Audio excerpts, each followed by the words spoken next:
साल था 1699, वैसाखी का दिन, और जगह थी आनंदपुर साहिब। देखिए, इतिहास में ना कुछ तारीखें सिर्फ कैलेंडर पर नहीं होती, वो एक पूरी कौम की, एक पूरे समाज की तकदीर लिख देती हैं। और ये दिन कुछ ऐसा ही था। तो चलिए आज इस असाधारण कहानी को थोड़ा और करीब से जानते हैं।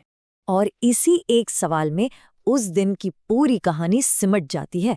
सुनने में ये सवाल जितना ड्रामेटिक लगता है ना, यकीन मानिए इसका जवाब उससे कहीं ज्यादा गहरा, कहीं ज्यादा हैरान करने वाला था। तो हुआ यूं कि 10वें गुरु गोबिंद सिंह जी का बुलावा आया, और इस बुलावे पर दूर दूर से हजारों की तादाद में सिख अपना सब कुछ छोड़कर आनंदपुर साहिब पहुंच रहे थे।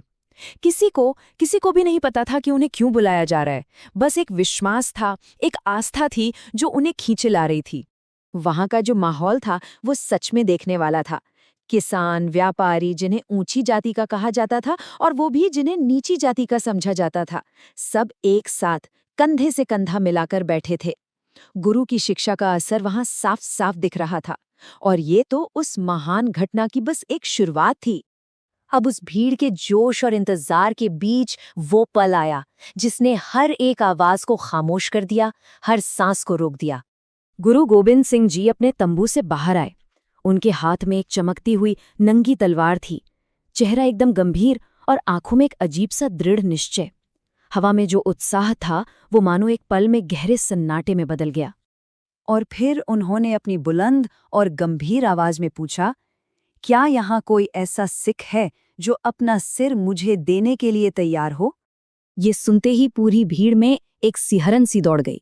लोग डर गए, समझ नहीं पा रहे थे कि ये क्या हो रहा है। कुछ तो डर के मारे चुपचाप वहां से उठकर चले भी गए।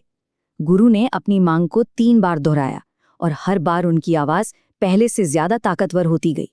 जब ऐसा लग रहा था कि डर विश्वास पर हावी हो जाएगा, तभी गुरु के उस बुलावे का जवाब हिम्मत ने दिया। एक एक करके 5 लोग अपनी जगह से उठे और सामने आए। तो सबसे पहले जो हिम्मत दिखाई वो थे भाई दयाराम जी, जो लाहौर से आए थे। उनके पीछे दिल्ली से भाई धर्मदास जी आगे बढ़े। फिर देखिए, जगन्नाथपुरी से भाई हिम्मत राय जी, द्वारका से भाई मोहकम चंद जी और बीदर से भाई साहिब चंद जी। अब यहाँ एक बात पर गौर कीजिए, ये 5 लोग भारत के बिल्कुल अलग अलग कोनों से थे। इनकी सामाजिक पृष्ठभूमि भी एकदम अलग थी। गुरुजी एक एक करके इन 5 को तंबू के अंदर ले गए। बाहर जो हजारों लोग इंतजार कर रहे थे, उनकी तो जैसे सांसें ही अटकी हुई थीं। और फिर जब तंबू का पर्दा हटा तो सब हैरान रह गए। 5 जिंदा थे, उन्होंने नए कपड़े पहने हुए थे और उनके चेहरों पर एक अलौकिक चमक थी। असल में जो हुआ वो सिर्फ एक परीक्षा नहीं थी, ये तो एक नए इंसान को जन्म देने की तैयारी थी। एक ऐसी रस्म के जरिए जो इतिहास में हमेशा के लिए अमर हो गई। गुरुजी ने एक लोहे का कटोरा, जिसे बात कहते हैं, लिया और उसमें पानी डाला। फिर पवित्र गुरबानी का पाठ करते हुए उन्होंने उस पानी को एक 2-धारी तलवार यानी खंडे से हिलाना शुरू किया। तभी माता जीतो जी ने उसमें पताशे मतलब मीठे बताशे डाले। ये शक्ति के साथ मिठास के संगम का प्रतीक था। अब वो सिर्फ सादा पानी नहीं था, वो बन चुका था अमृत। और जब उन 5 ने उसे पिया तो सिर्फ उनकी प्यास नहीं बुझी, बल्कि उनके अंदर का डर मर गया, उनका अहंकार खत्म हो गया और जाति का जो भेदभाव था वो हमेशा के लिए मिट गया। इसी अमृत संचार की रस्म के साथ एक नए पंथ का जन्म हुआ। एक ऐसी कौम जो शुद्ध भी थी और निडर भी, खालसा पंथ।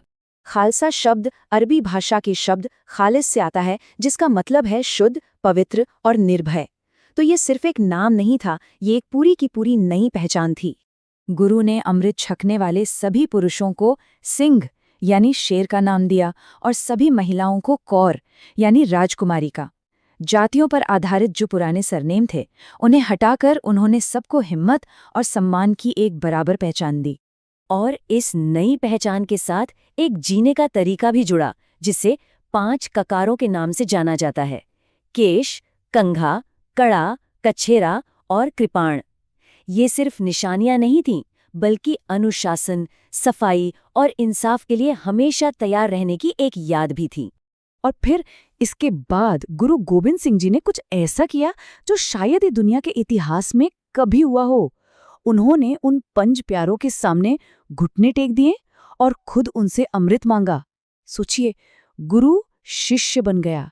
इससे बड़ा, इससे ज्यादा ताकतवर समानता का संदेश और क्या हो सकता था भला? तो कुल मिलाकर उस एक दिन में हुआ क्या, वो सिर्फ एक रस्म नहीं थी, बल्कि एक पूरे कौम का, पूरे समाज का मानसिक और सामाजिक काया पलट था।